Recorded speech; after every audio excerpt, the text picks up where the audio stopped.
Hello and welcome to Little Garden on the Prairies. So today we are in the kitchen and I am going to show you an easy method of how to use up some of your garden fresh basil. I have a lot of this growing all the time in my garden, usually close to my tomatoes. Basil makes a great companion plant around tomatoes. It helps attract beneficial insects like the butterflies and the bees, but it also repels bad insects that can attack some of your vegetables such as the tomato. And I also read somewhere that having basil growing near your tomato plants can help enhance the flavor of your tomatoes.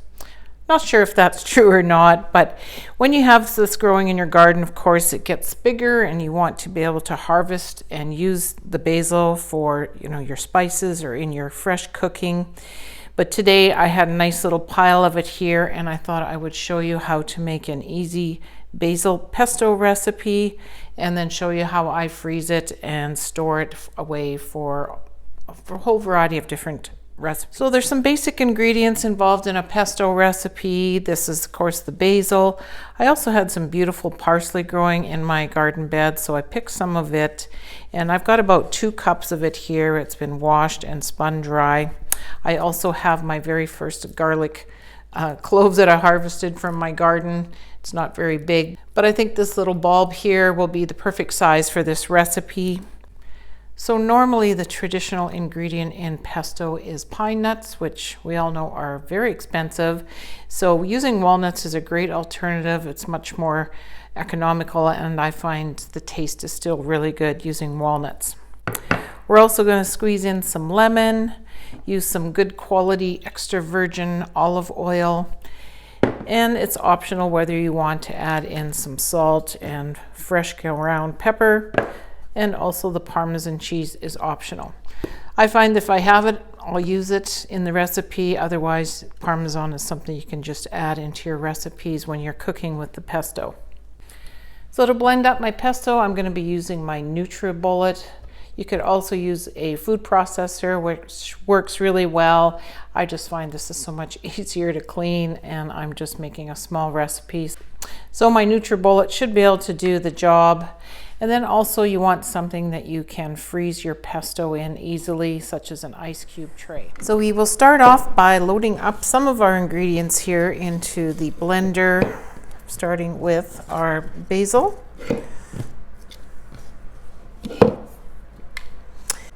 So the recipe calls for 2 cups of washed and dried basil and 2 cloves of garlic.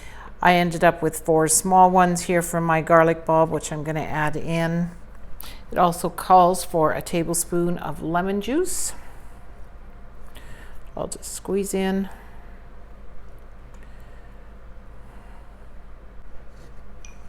Half a cup of walnuts. So the recipe also calls for a 1/4 cup of olive oil.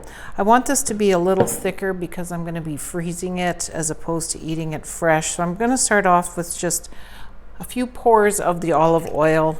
We'll blend it up and then we'll see what kind of consistency we have after that. I've measured out a 1/4 cup of Parmesan cheese. I'm going to add some fresh ground black pepper.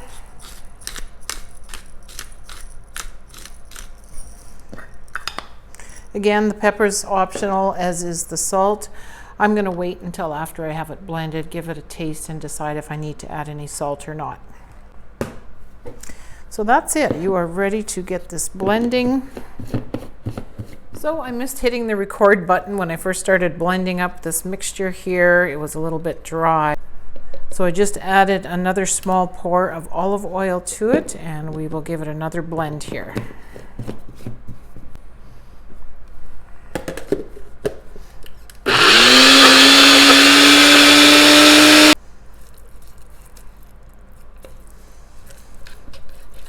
So you can see here it's still a fairly thick consistency. So I'll just add another pour of olive oil to this.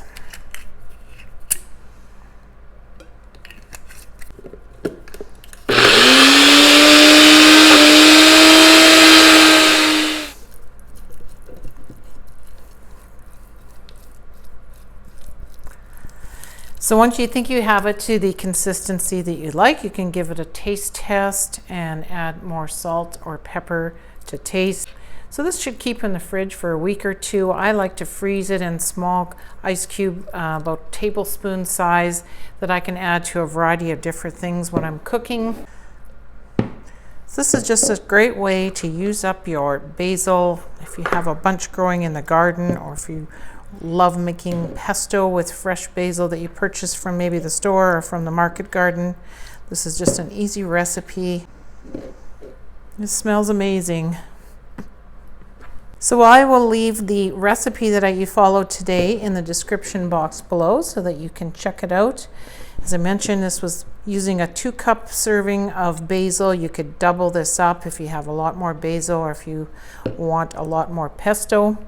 I find the flavor of pesto is fairly strong, so just keeping these in 1 tablespoon size serving seems to work really well when I'm adding it to my recipes. So now these are ready to be popped into the freezer. So once your pesto is frozen, you can just remove it from the ice cube trays here. That should come out fairly easy. As you see there's some nice sized portions to use in your recipes. So I just put it in a freezer bag and put it in the freezer and use whenever I need it. So I hope you found this recipe helpful and you will try it out using up some of your fresh basil if you have some. So I will include the recipe in the description box below so you can test it out if you'd like. Also, don't forget to subscribe to my little garden newsletter. I'll leave the link below as well. Hit that like button, leave me a comment, and we will see you on the next video.